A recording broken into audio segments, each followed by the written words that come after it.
How are we doing? I'm Martin from Gardens for Life in Birdland Homestead. In this video I'm going to show you some of the things that we'll have available for the winter selection pre-sale, which starts from the 1st of August. We usually sell out of a lot of stuff even before it's harvest time in November and December, but we just want to give you guys that really want these plants a chance to get them well in advance. And you can reserve these by just buying them in advance on our website. I'll put a link below. And you can use the discount code Winter is Coming for 15% off everything on the website. Just for those of you stocking up well in advance like the ants. Please remember, if your order contains any item part of the winter selection pre-sale, we'll send all of your order in one go in November. So if you want the rest of the stuff, like the potted plants for example now, just place a separate order for the winter items please. We'll take a look at some of them now. So I'm here in the garden. This is the no-dig garden, which we're turning into a perennial forest garden covered in either wood chips, like you can see here, or perennial plant cover, which means plants that keep coming back year after year, adding on to the existing root system, and therefore miles ahead of the competition in terms of the weeds that are only starting from seed in spring. So how are you doing? We have a wolf in the garden. You're a very friendly wolf. Here's the other one. Excuse me. Excuse me. They get fierce kissy. All right. So here you can see the horseradish. It's a huge plant actually, about 4 foot tall or 1.20 m. And we are doing the roots and the crown divisions all year. And some of the other plants here, like the comfrey, that's the Buchan 14, is also available already. We've also got other varieties of willow, like this curly corkscrew willow, and it has a really nice wood. Look at this. This is actually a kiwi plant growing up it. So we've also got some of this flaming willow, which looks very red and yellow as the season goes on, especially in the winter time. It's really nice to have in the garden. We've got plenty of feverfew, which is a plant that's too easy to grow, but it's tremendously useful and it looks nice, so we don't mind. This is the giant catmint, definitely one of the insects' favorite, and it's a very reliable one too. It grows year after year. We've got some lamb's ear. So here's a Portuguese kale plant. Look at the masses of leaves you get, and they're fairly winter hardy. They're not too bad. They can become 4 or 5 years old. In fact, I've got one plant that's actually 6 years old. But they do grow tall, like the walking stick kale name suggests. They do fall over though and then grow at a right angle. So, but still, you can see the stem down here. Portuguese kale is available now, actually. We've also got some American mountain mint. Look at that. That's nice. We got valerian as well. These are the flowers. They're just finishing now. Look how nice the great mullein is. And great it is. Take a look at the height of these plants. This one's actually kind of leaning over. Take a look at this. And they're getting heavy with seeds now, these stalks. In medieval time they actually used to dip these seed stalks, these great mullein stalks, in tar to use them as torches. Of course you'd have to dry them first, I suppose, but they're very useful. The flowers, you can make an oil out of them, and the leaves you can make a tea. These leaves are a bit too far gone now, but in the first year you get leaves, in the second year you get leaves and flowers as well. This here is a beautiful plant. It's actually goldenrod. It looks like a firework display.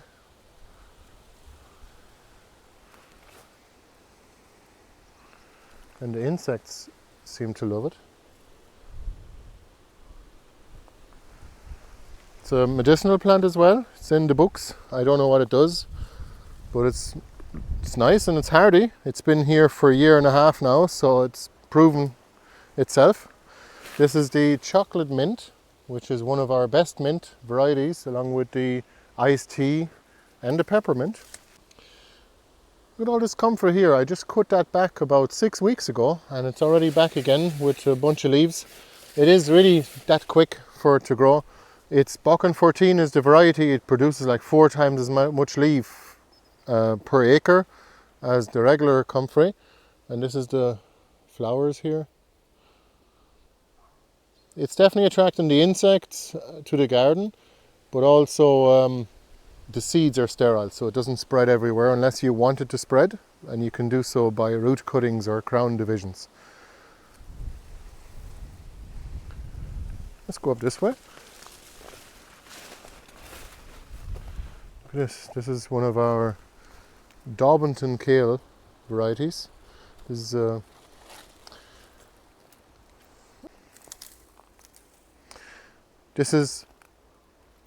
Daubenton kale. It's perennial. It also goes to seed, so you can actually get the cutting like this and just make a new plant. It roots really easy, even better than the Taunton Dean kale. We'll get to that in a minute.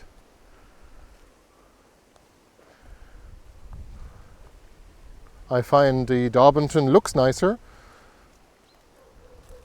but also it's a bit more tender as well, and it's more reliable actually at rooting when you grow it from a cutting.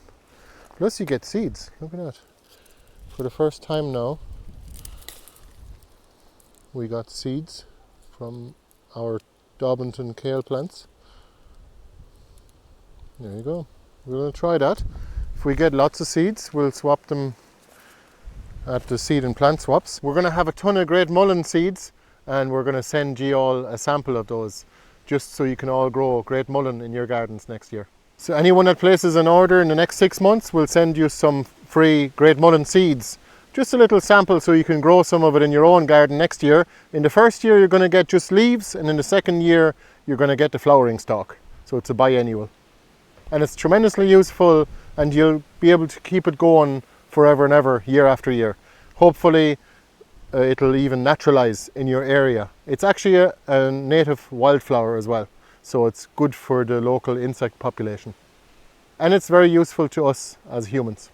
So our tuberous vegetables, which is sort of what we got our name with, we became a little bit famous for growing oca and mashua, which is a tuberous nasturtium, and this is the yacon. So that looks a bit like a dahlia, and you can eat the tubers. They're really nice. They'll all be available for pre-sale on our website. This is the basil mint. Well, you take a look at that. It's like an ocean. Oh my god. I've never seen it go to flower. I didn't notice it last year actually. Look at the amount of flowers.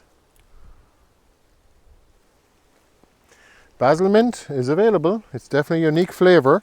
It's the closest one that tastes like basil, I've got to tell you. The closest mint variety.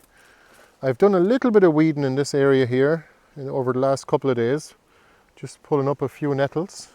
Rhubarb is available, but limited enough.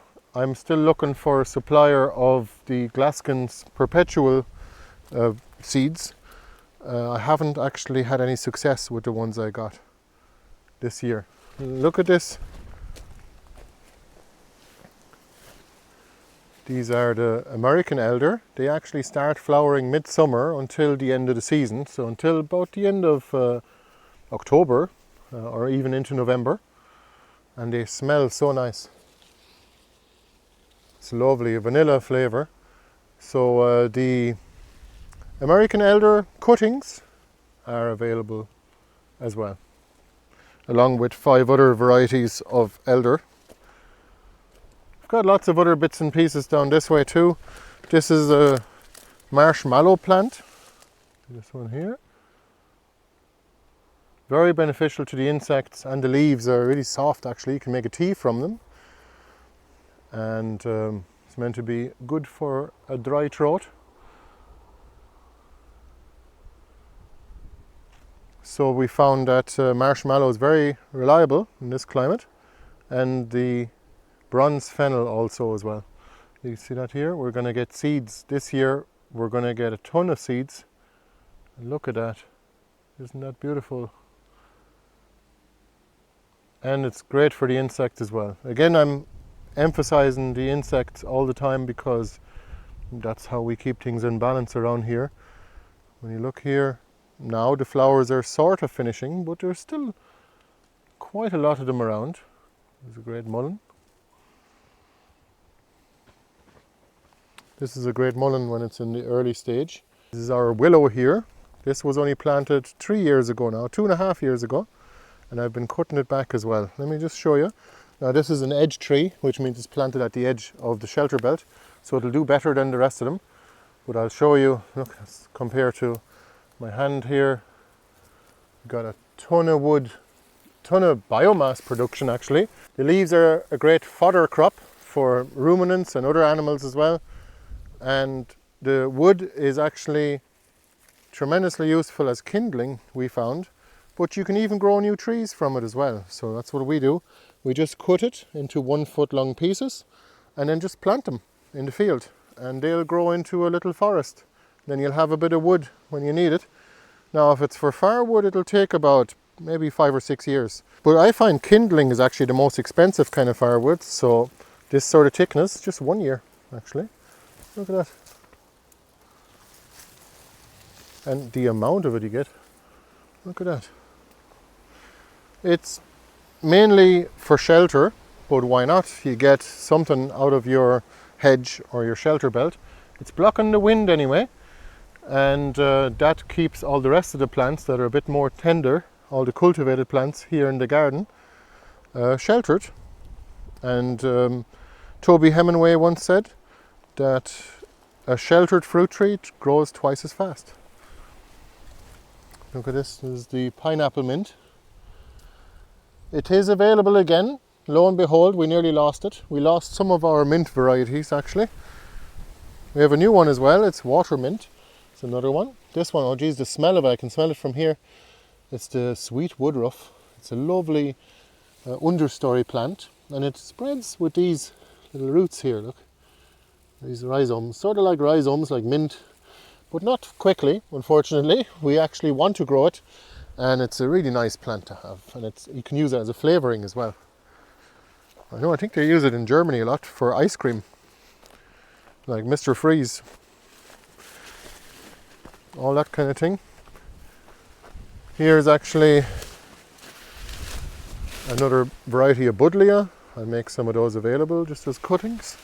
We have all kinds of varieties of flowering currants and black currants and red currants, and some white currants available as well, and josta berries. This is the Daubenton kale without the variegated edges. So if you prefer that one, you can get it. It also grows from cuttings and it's perennial. This is a beautiful willow variety. We'll try and grow some more of them. I might make a little bit of it available. It's called Kami Kami. Just purple tree spinach. And this is a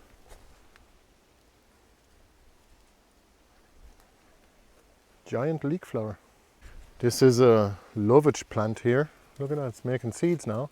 And it is really, really tall. It's like 3 meters or 10 feet tall. And it has fallen over. But it is a very useful plant.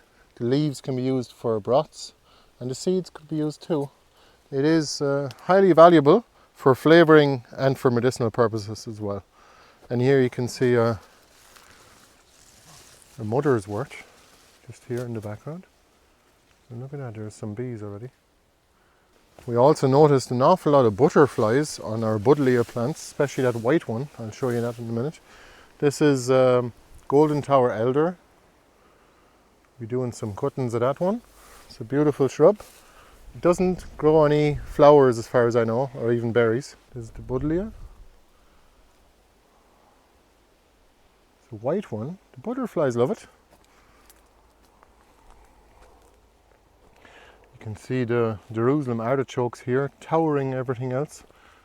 They're about, at this stage, they're probably about 9 feet tall or 2 meter, 250 maybe to 3 meters. They're a tuberous sunflower, for those of you who don't know. I do go on about them quite a bit because they're so useful and so easy to grow, and they're great for biomass accumulation. Again, that means to just add fertility to your site without having to import fertilizer or compost. I do both anyway. I do bring mushroom compost on site, but I also grow a lot of the biomass. These are tremendously useful for carbon sequestration. Apparently 4 times as effective per acre or per hectare as young woodland. And that was a study that was done, that was mentioned by Klaus Leitenberger in one of his talks about the Jerusalem artichoke. You can see here they've got these stalks here, and those leaves and the stalks will dry up completely in November, and then all of its energy will have been put into the ground, into tubers. And you can eat those tubers if you cure them for 2 weeks. That means leaving them somewhere with light, and then you can eat them. Otherwise you'll find out why they're also known as fartichoke. So you can see they make for a lovely summer hedge, and we do grow them in every garden that we have here. Again, here's the mother's wort. It's kind of like a thistle, a nettle, but the bees absolutely love it. We have some other varieties of willow, some black willow, a little bit of basketry willow. Might offer some of that. Here is some black willow. We're only experimenting with these though. We'll see if we're going to offer some of the other willow varieties. Again, here as you can see the shelter belt.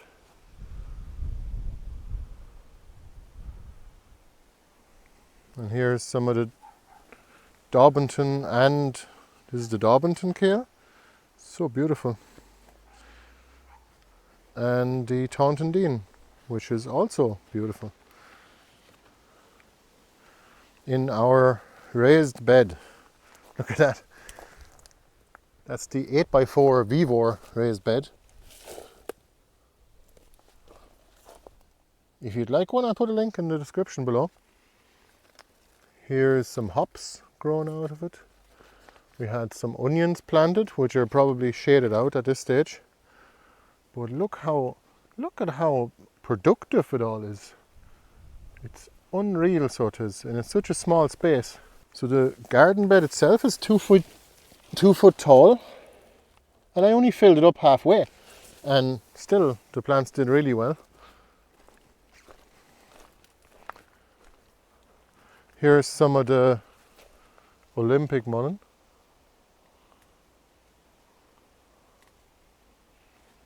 Also available now, actually.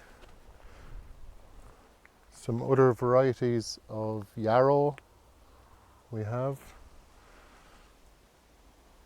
Here's some of the water mint. And here's some lemon scented geranium. The most beautiful smell. Even better than lemon balm or lemon verbena even. There's some of the new plants here. We have Jacob's ladder.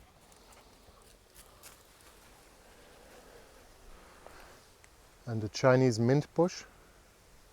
Over here we have some hybrid poplar, and the reason why it's called hybrid is because it's very fast growing. Take a look at that. That's 1 year's growth. Now those have been planted here 2 years ago, but I did cut it back just to get more cuttings because we can never grow enough of it. But it's a lovely summer hedge again. Even in the winter time the stalks give you a bit of shelter as well if you plant it densely enough. Same as the willows.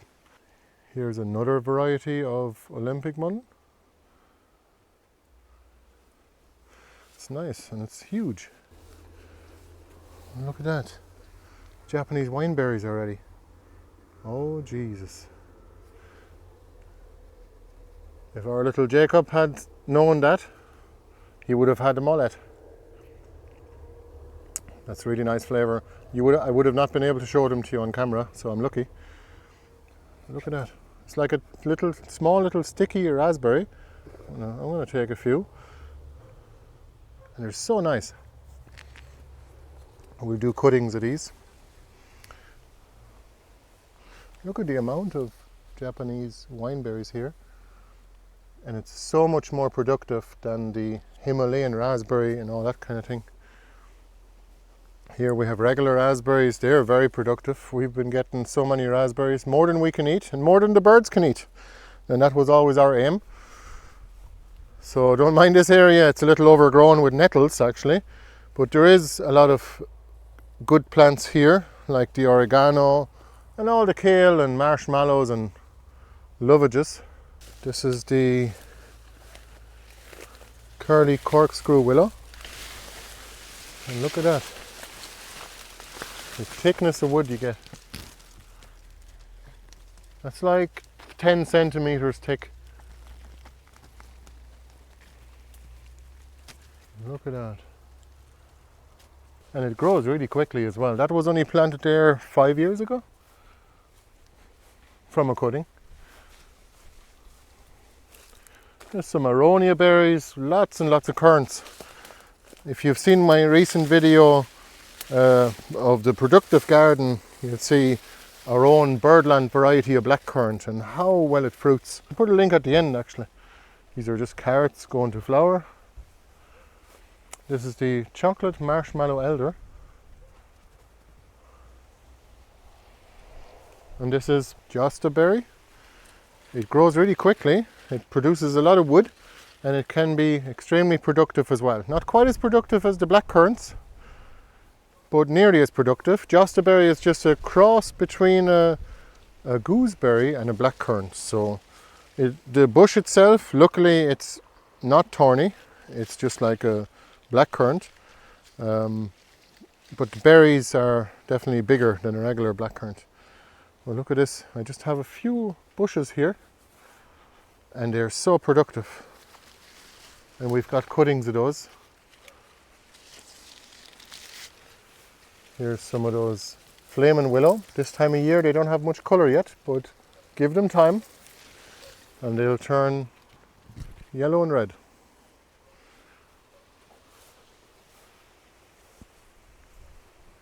This is the giant catmint. So I'm giving you a bit of a garden tour here while I'm showing you what we've got. See, this is one of the willows. This is the hybrid willow, or biomass willow we call it. And look at the amount of wood you get. Look at this. Look. The stalks are about 5 meters tall or 16 feet. And it's tremendous. The amount of shelter you get, it just makes the garden feel way more three-dimensional, or it makes it feel more cozy. Just make sure you don't put anything on the north side of it, because you'll probably have less sunlight if you plant a tree. So don't put flowers or stuff that produces a lot of sweet stuff like nectar or even fruit. I wouldn't put them on the north side of a tree, especially not a willow, because they grow quite densely. Here's another great mullein. Look at the size of that. I don't know what we're going to do with all the seeds this year. If any of you guys would like a big batch of great mullein seeds and share it around in your area, let me know. Send me an email. We're going to give away hundreds of bags of great mullein seed at our next seed and plant swap, but also we're going to be sending them out as a free gift to anyone that places an order on our website in the next 6 months. So hopefully together we can renaturalize this valuable wildflower. Grow great mullein. Look at these currants. They are looking really healthy. We're definitely going to have the birdland blackcurrant available. Look at this. You look down here, look at that for wood. It's like a little forest down here. But this is one of the most productive plants on the site, except for the owl Jerusalem artichoke in the background here. Actually, maybe that should be the thumbnail here. But the blackcurrants, they grow quickly and they're really productive in the second year already. They produce fruit. This is a marshmallow plant, a very big one. Look at this. It produces all of these flowers, look. Here's the old curly willow at a younger stage. It's sort of a bit more dark And the young wood, that's this year's wood, by the way. I did cut them back last year. There's a little bit of a passageway here going through. Oh yes, I forgot about the miniature white comfrey. And this one flowers really early. Great for the bees. One of the favourites in early spring, along with the willow catkins. Look at that again. This is the bigger brother. You can see why that one's called miniature. And that one is the giant, the Buchan 14 biomass accumulator. Look at that, how much leaf it produced. And I've been cutting this back already. I think I cut it back about 2 months ago, and it's already grown like crazy again. It's a great plant to have, by the way. Definitely I would recommend this kale plant. This is a red Russian kale, is the variety, and it's very good. It actually goes to seed and it renaturalizes. It just reseeds itself every year, and it's very useful, and it's very tender as well. Again, here is the Jerusalem artichoke patch, or sunchokes for those of you in the US. And before you ask, we do not ship to the US because too many packets were lost, unfortunately. If you want to find out more about Jerusalem artichokes, and if you have a bit of space in the garden, you don't need much space, 10 square meters is enough to have a patch. It is permanent. Once you plant it, you'll have it forever, but it is tremendously useful, and it won't really expand. It'll only expand a little bit, every year maybe a foot or 30 centimeters out. You just harvest it back. That's what I do. I've not had a problem. These have been planted here about 4 years ago now, and we have a video of that too. Just in case you didn't catch the start of this episode, this is just a summary of some of the plants that are available as part of our winter selection pre-sale, starting from the 1st of August. So if you want to reserve your plants, you got to buy them in advance on our website, and we'll send them out to you once it comes harvest time. And just a heads up, if your order contains one of the winter items that is on pre-sale, we will ship your entire order in November. Just be aware of that. And please, if you want some of the items sent to you now and some of them later, place a separate order for the winter items. I'd highly appreciate that. And if you're based in Ireland and you spend more than €60, you get free postage. And if you're based in Europe, you get free postage if you spend more than 100, because postage ain't going down. Thank you so much for watching the video. I really appreciate you taking the time. Hopefully it's been of benefit of you and somewhat entertaining as well. Let me know if you have any comments in the questions. Let me know if you have any questions in the comments below. Thanks again. And use the early bird discount code winter is coming for 15% off everything on our website, just because you think like an ant and you're stocking up well in advance. Immediately available also are plug plants like these Portuguese kale plants. They're very healthy looking. We also have potted great mullein plants, and we've got lovage. We got black mullein plants as well, either in a half-litre pot or as a plug. Loads of different stuff, a bit of skirret as well. We'll try and get some of it grown before the end of the season. I just want to show you this little nursery here too. There's some other plants here that are available now.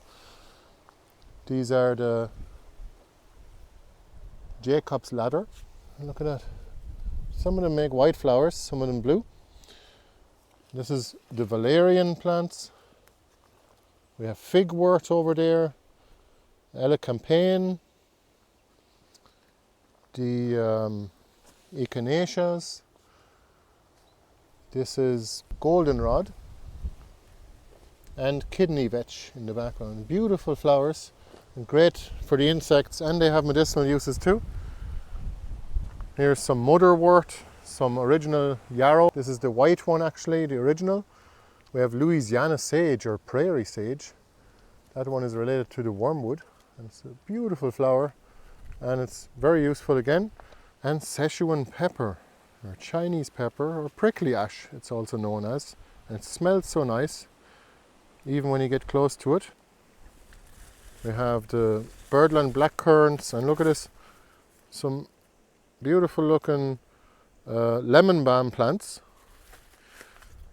Again, all these plants, you'll have them forever essentially. They should do pretty good in this climate in Ireland or the British Isles. Here's some of the red veined sorrel. Let me just pick one up for you. That's what it looks like. It's only small, the leaves can get much bigger once you plant it in the ground. These are the Olympic mullein.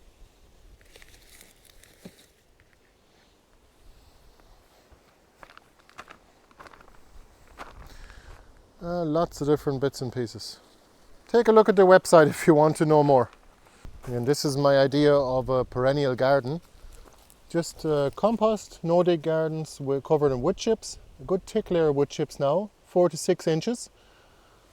And then grow raspberries and other woody plants like currants. We've got the perennial borage as well. It's that one. That grows huge actually. It grows the size of a Portuguese kale nearly, about 1 meter by 1 meter. You can see all of our oca plants here too. Anyway, I don't want to keep you too long. I'll get to the outro now.